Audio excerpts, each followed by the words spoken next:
सुनो, एक सवाल पूछना है। तुम्हारी जिंदगी में कोई एक इंसान है जिसने तुम्हें सबसे ज्यादा प्यार किया, जिसने तुम्हें सिखाया, जिसने तुम पर बिलीव किया। जब दुनिया ने तुम्हें रिजेक्ट किया तब भी उसने तुम्हारा हाथ नहीं छोड़ा। वो टीचर था, वो मेंटोर था, वो गाइड था, वो शायद तुम्हारी जिंदगी का सबसे अच्छा इंसान था। अब एक और सवाल, क्या तुमने कभी सोचा कि वही इंसान एक दिन सबसे ज्यादा डेंजरस बन सकता है? नहीं सोचा, कोई नहीं सोचता। लेकिन हिस्ट्री बार बार यही दिखाती है।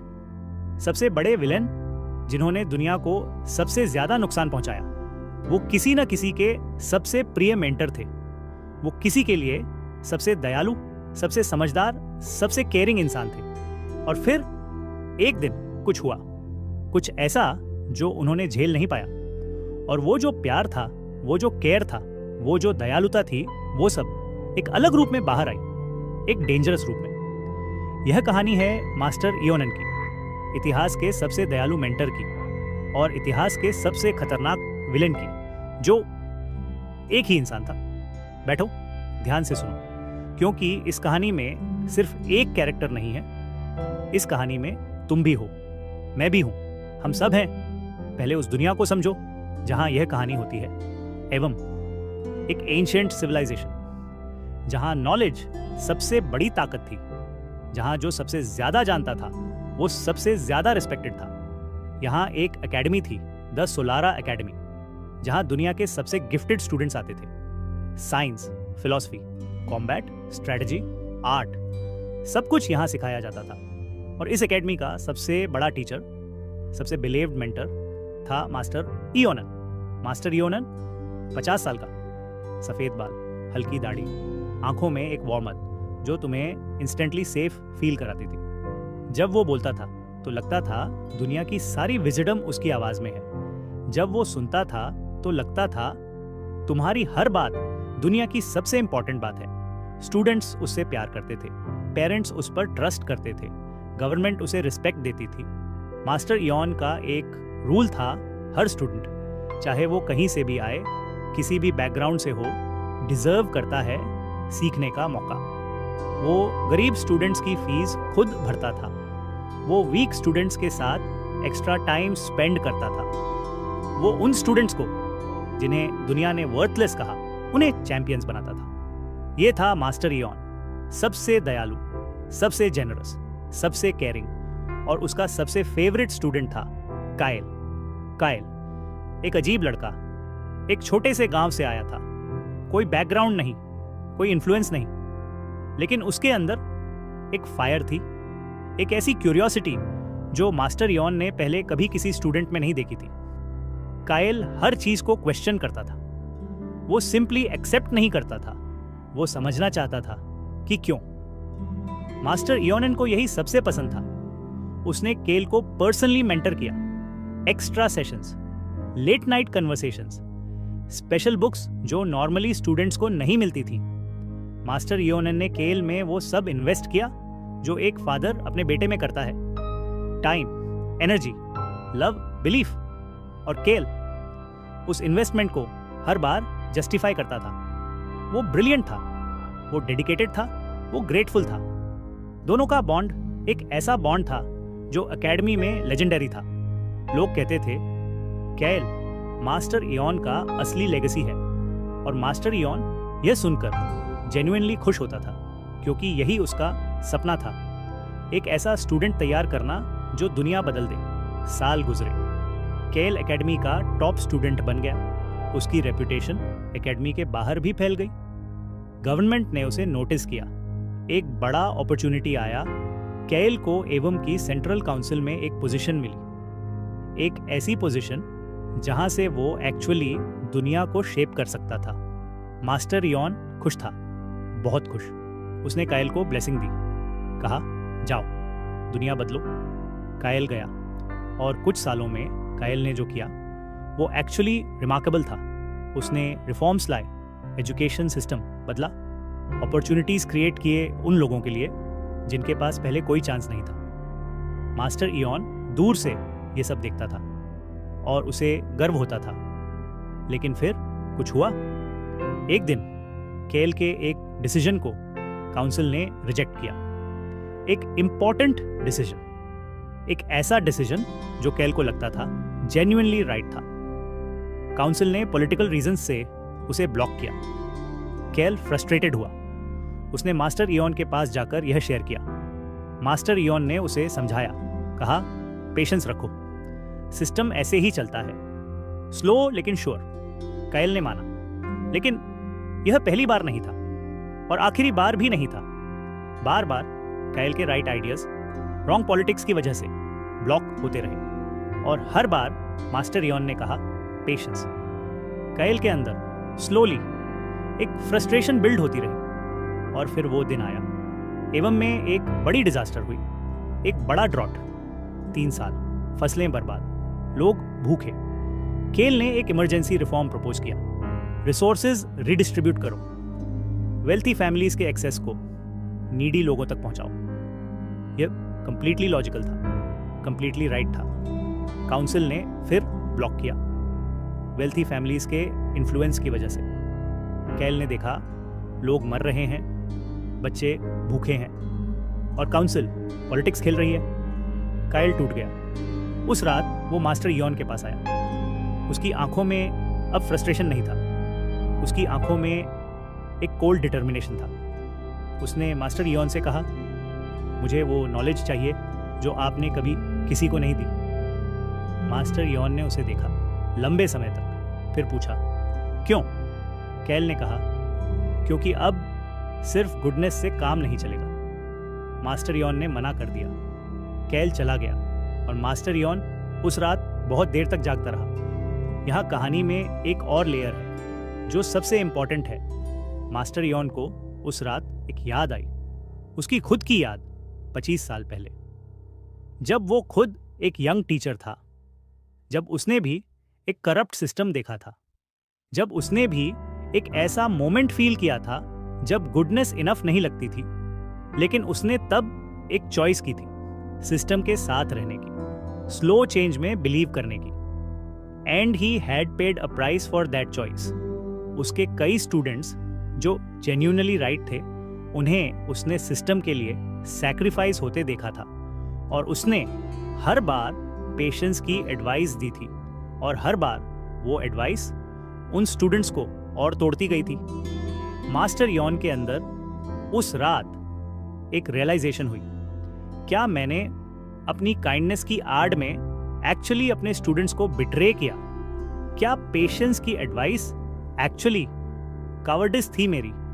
क्या मैंने उन्हें सिखाया कि वर्ल्ड को बेटर बनाओ, लेकिन उन्हें वो टूल्स नहीं दिए जो एक्चुअली काम करते? यह रियलाइजेशन इतनी हैवी थी, इतनी पेनफुल थी कि मास्टर इयॉन के अंदर कुछ टूट गया और जो टूटा वो था उसका वो बिलीफ कि सिस्टम खुद से बेहतर हो जाएगा। अगले कुछ महीनों में मास्टर इयॉन बदल गया। बाहर से नहीं, बाहर से वो वही था, वही वार्मथ, वही काइंडनेस, वही केयरिंग स्माइल, लेकिन अंदर से एक नई फायर जल रही थी। उसने डिसाइड किया अगर सिस्टम नहीं बदलेगा तो सिस्टम को तोड़ना होगा और उसके पास वो सब था जो इसके लिए चाहिए था। दशकों की नॉलेज, दशकों के कनेक्शंस, दशकों का ट्रस्ट। हर इंपॉर्टेंट इंसान एवं में मास्टर इयॉन को रिस्पेक्ट करता था। हर इंस्टीट्यूशन उस पर ट्रस्ट करता था। यह ट्रस्ट अब उसका सबसे बड़ा वेपन बन गया। उसने एकेडमी में अपने स्टूडेंट्स को एक नई टीचिंग शुरू की। अब वो सिर्फ नॉलेज नहीं दे रहा था, वो आइडियोलॉजी दे रहा था, धीरे धीरे, सटली, विदाउट एनीवन नोटिसिंग। वो कहता था रियल चेंज पीसफुल नहीं होती। वो कहता था जो सिस्टम करप्ट है उसके साथ काइंडनेस नहीं, फोर्स चाहिए। वो कहता था एक जनरेशन को सैक्रिफाइस करना होगा ताकि अगली जनरेशन बेटर हो। यह आइडियाज जब मास्टर इयोनन जैसा रिस्पेक्टेड इंसान कहता तो कोई क्वेश्चन नहीं करता था, क्योंकि उस पर ट्रस्ट था, ब्लाइंड ट्रस्ट। यही उसकी सबसे बड़ी ताकत थी और यही उसका सबसे बड़ा वेपन। कायल, जो अब काउंसिल में था, उसे मास्टर इयॉन का ये चेंज दिखा। एक इवनिंग वो एकेडमी आया, अकेला, उसने मास्टर इयोन से पूछा, आप बदल गए हैं? मास्टर इयोनन ने कहा, नहीं, मैं फाइनली ऑनेस्ट हो गया हूँ। केल ने कहा, मुझे डर लग रहा है। मास्टर इयोन ने उसे देखा, उसी वॉर्मथ से, उसी केयर से, कहा, तुम्हें हमेशा डर लगता था जब पहले एकेडमी आए थे, याद है? केल चुप हो गया। मास्टर इयोन ने कंटिन्यू किया, और तब भी मैंने कहा था, डरो मत, आगे बढ़ो। अब भी वही कह रहा हूं। केल के अंदर एक कॉन्फ्लिक्ट था। वो जानता था मास्टर इयोनन जो कर रहे हैं वो डेंजरस है, लेकिन वो उन्हें लव करता था, उन पर ट्रस्ट करता था, और उनकी बात में एक पेनफुल ट्रूथ भी थी। केल ने खुद एक्सपीरियंस किया था कि पीसफुल चेंज कितनी स्लो है, कितनी इनकम्प्लीट है, कितने लोग उस स्लोनेस में सफर करते हैं। केल उस रात वापस चला गया, लेकिन उसके मन में मास्टर इयोनन के वर्ड्स एक सीड की तरह लग गए थे। अगले 1 साल में मास्टर इयोनन ने जो किया वो जीनियस था और टेरिफाइंग था। उसने अपने सबसे कैपेबल स्टूडेंट्स को सीक्रेटली एक नेटवर्क में ऑर्गेनाइज किया, हर फील्ड में, हर इंस्टीट्यूशन में, गवर्नमेंट में, मिलिट्री में, मीडिया में, एजुकेशन में। यह स्टूडेंट्स उसके लॉयल थे कंप्लीटली। वो उसे फादर की तरह मानते थे और वो उनकी उस लॉयल्टी को केयरफुली, स्ट्रेटेजिकली यूज कर रहा था। उसने इन स्टूडेंट्स को एक मैसेज दिया, एवं को बचाना है, सिस्टम को बदलना है, और इसके लिए हमें एक साथ एक स्पेसिफिक मोमेंट पर एक्ट करना होगा। वो मोमेंट एक प्लान्ड इवेंट था, एवं की ग्रैंड असेंबली, जहां हर साल सारी काउंसिल एक जगह इकट्ठी होती थी। मास्टर इयोन का प्लान था उस असेंबली में एक सिमुल्टेनियस एक्शन जो एक ही रात में पूरे पावर स्ट्रक्चर को रिप्लेस कर दे। No war, no bloodshed, just one precise coordinated move, efficient, clean और इन हिज माइंड नेसेसरी। यही उसे डेंजरस बनाता था। वो इविल नहीं था, वो कन्विंड था कि ये राइट है, और जो इंसान जेन्युइनली कन्विंड हो कि वो राइट है वो सबसे ज्यादा डेंजरस होता है। लेकिन केल जो काउंसिल में था उसे धीरे धीरे कुछ फील होने लगा। कुछ कन्वर्सेशंस जो उसने एक्सीडेंटली सुनी, कुछ मीटिंग्स जिनका पैटर्न उसे ऑन्ड लगा, कुछ स्टूडेंट्स जो बहुत कोऑर्डिनेटेड लग रहे थे बिना किसी अपैरेंट रीजन के। कायल ने इन्वेस्टिगेट करना शुरू किया, और जब उसे पता चला उसकी सांसें रुक गई। मास्टर इयोन, उसका अपना मेंटर, उसका अपना फादर फिगर, वो इस सब के पीछे था। केल के अंदर एक वॉर शुरू हो गई। एक साइड कह रही थी मास्टर इयोनन को रोको, ये रॉन्ग है। दूसरी साइड कह रही थी लेकिन क्या वो एक्चुअली रॉन्ग है? क्या सिस्टम जिसे वो बदलना चाहते हैं, क्या वो एक्चुअली बेटर नहीं होना चाहिए? क्या पीसफुल चेंज जो कैल ने ट्राई किया वो काफ़ी था? क्या था? कैल को उन बच्चों के चेहरे याद आए जो ड्राउट में भूखे थे और काउंसिल व पॉलिटिक्स खेल रही थी। सुनो, एक सवाल पूछना है। तुम्हारी जिंदगी में कोई एक इंसान है जिसने तुम्हें सबसे ज्यादा प्यार किया, जिसने तुम्हें सिखाया, जिसने तुम पर बिलीव किया। जब दुनिया ने तुम्हें रिजेक्ट किया तब भी उसने तुम्हारा हाथ नहीं छोड़ा। वो टीचर था, वो मेंटोर था, वो गाइड था, वो शायद तुम्हारी जिंदगी का सबसे अच्छा इंसान था। अब एक और सवाल, क्या तुमने कभी सोचा कि वही इंसान एक दिन सबसे ज्यादा डेंजरस बन सकता है? नहीं सोचा, कोई नहीं सोचता। लेकिन हिस्ट्री बार बार यही दिखाती है। सबसे बड़े विलेन जिन्होंने दुनिया को सबसे ज्यादा नुकसान पहुंचाया, वो किसी न किसी के सबसे प्रिय मेंटर थे। वो किसी के लिए सबसे दयालु, सबसे समझदार, सबसे केयरिंग इंसान थे। और फिर एक दिन कुछ हुआ, कुछ ऐसा जो उन्होंने झेल नहीं पाया। और वो जो प्यार था, वो जो केयर था, वो जो दयालुता थी, वो सब एक अलग रूप में बाहर आई, एक डेंजरस रूप में। यह कहानी है मास्टर इयोनन की, इतिहास के सबसे दयालु मेंटर की और इतिहास के सबसे खतरनाक विलेन की, जो एक ही इंसान था। बैठो, ध्यान से सुनो, क्योंकि इस कहानी में सिर्फ एक कैरेक्टर नहीं है। इस कहानी में तुम भी हो, मैं भी हूं, हम सब हैं। पहले उस दुनिया को समझो जहां यह कहानी होती है।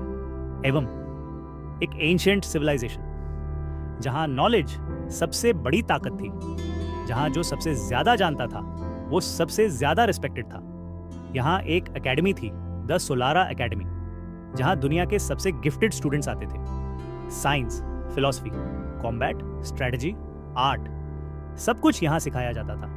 और इस एकेडमी का सबसे बड़ा टीचर, सबसे बिलीव्ड मेंटर था मास्टर इयोनन। मास्टर इयोनन 50 साल का, सफ़ेद बाल, हल्की दाढ़ी, आंखों में एक वार्मथ जो तुम्हें इंस्टेंटली सेफ फील कराती थी। जब वो बोलता था तो लगता था दुनिया की सारी विजडम उसकी आवाज़ में है। जब वो सुनता था तो लगता था तुम्हारी हर बात दुनिया की सबसे इंपॉर्टेंट बात है। स्टूडेंट्स उससे प्यार करते थे, पेरेंट्स उस पर ट्रस्ट करते थे, गवर्नमेंट उसे रिस्पेक्ट देती थी।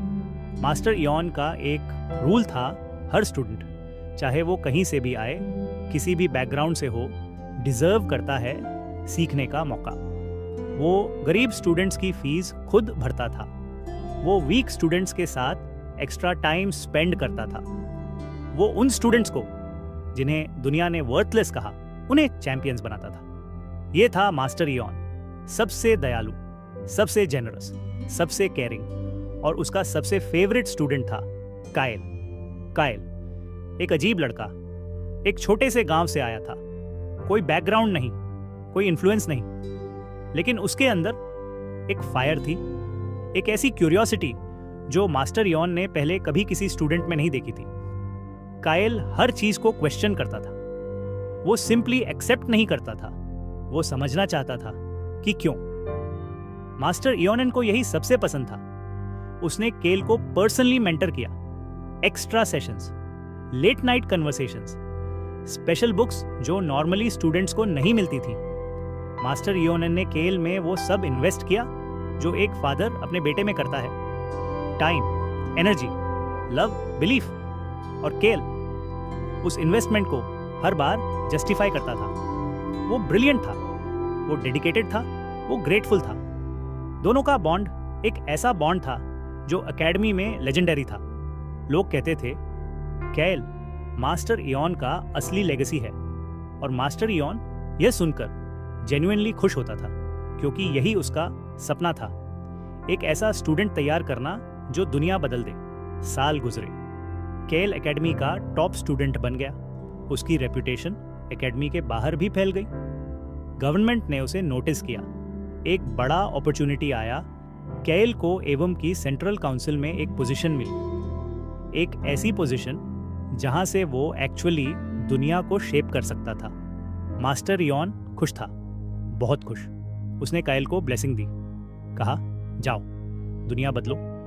कायल गया और कुछ सालों में कायल ने जो किया वो एक्चुअली रिमार्केबल था। उसने रिफॉर्म्स लाए, एजुकेशन सिस्टम बदला, अपॉर्चुनिटीज़ क्रिएट किए उन लोगों के लिए जिनके पास पहले कोई चांस नहीं था। मास्टर इयोन दूर से ये सब देखता था और उसे गर्व होता था। लेकिन फिर कुछ हुआ। एक दिन केल के एक डिसीजन को काउंसिल ने रिजेक्ट किया। एक इम्पॉर्टेंट डिसीजन, एक ऐसा डिसीजन जो केल को लगता था जेन्युइनली राइट था। काउंसिल ने पॉलिटिकल रीजंस से उसे ब्लॉक किया। केल फ्रस्ट्रेटेड हुआ। उसने मास्टर इयोन के पास जाकर यह शेयर किया। मास्टर इयोन ने उसे समझाया, कहा पेशेंस रखो, सिस्टम ऐसे ही चलता है, स्लो लेकिन श्योर। कायल ने माना, लेकिन यह पहली बार नहीं था और आखिरी बार भी नहीं था। बार बार कायल के राइट आइडियाज रॉन्ग पॉलिटिक्स की वजह से ब्लॉक होते रहे और हर बार मास्टर इयोन ने कहा पेशेंस। कायल के अंदर स्लोली एक फ्रस्ट्रेशन बिल्ड होती रही और फिर वो दिन आया। एवं में एक बड़ी डिजास्टर हुई, एक बड़ा ड्रॉट, 3 साल, फसलें बर्बाद, लोग भूखे। केल ने एक इमरजेंसी रिफॉर्म प्रपोज किया, रिसोर्सेज रिडिस्ट्रीब्यूट करो, वेल्थी फैमिलीज के एक्सेस को नीडी लोगों तक पहुंचाओ। यह कंप्लीटली लॉजिकल था, कंप्लीटली राइट था। काउंसिल ने फिर ब्लॉक किया, वेल्थी फैमिलीज के इन्फ्लुएंस की वजह से। केल ने देखा लोग मर रहे हैं, बच्चे भूखे हैं और काउंसिल पॉलिटिक्स खेल रही है। कायल टूट गया। उस रात वो मास्टर इयोन के पास आया। उसकी आंखों में अब फ्रस्ट्रेशन नहीं था, उसकी आंखों में एक कोल्ड डिटर्मिनेशन था। उसने मास्टर इयॉन से कहा, मुझे वो नॉलेज चाहिए जो आपने कभी किसी को नहीं दी। मास्टर इयॉन ने उसे देखा, क्योंकि समटाइम्स मेंटोर को भी एक स्टूडेंट की ज़रूरत होती है जो उन्हें उनसे ही मिलाए और उस मोमेंट में तुम उनका कैल बन जाओ। यही सबसे बड़ी ग्रेटिट्यूड है, यही सबसे बड़ा लव है। वो नहीं जो वर्ड्स में हो, वो जो एक्शंस में हो, जो प्रेजेंस में हो, जो उस एग्जैक्ट मोमेंट पर हो जब सबसे ज्यादा जरूरत हो। मास्टर इयोनन की कहानी यहीं खत्म नहीं होती। वो एकेडमी में वापस पढ़ाने लगा, लेकिन अब उसकी टीचिंग में एक नई लेयर थी। वो अब अपने स्टूडेंट्स को वो भी सिखाता था जो उसने खुद एक्सपीरियंस किया था। वो कहता था, एक दिन तुम भी थक जाओगे, फ्रस्ट्रेटेड हो जाओगे, फील करोगे कि इनफ इज इनफ। उस दिन रुकना, ब्रीथ करना और किसी ऐसे इंसान को ढूंढना जो तुम्हें तुमसे मिलाए, क्योंकि सबसे डेंजरस इंसान वो नहीं होता जो ईविल होता है। सबसे डेंजरस इंसान वो होता है जो इतना गुड होता है कि वो बिलीव करने लगता है कि वो जो भी करे वो राइट है, और उस बिलीफ से बचाता है सिर्फ एक चीज़, कनेक्शन किसी से, किसी एक से जो तुम्हें ऑनेस्ट रखे, ग्राउंडेड रखे, ह्यूमन रखे। यही इस कहानी का सबसे गहरा सच है, और यही तुम्हारे लिए आज का सबसे इम्पॉर्टेंट लेसन। किसी एक इंसान को अपने ज़िंदगी में ऐसा रखो जो तुम्हें तुमसे मिलाए हमेशा।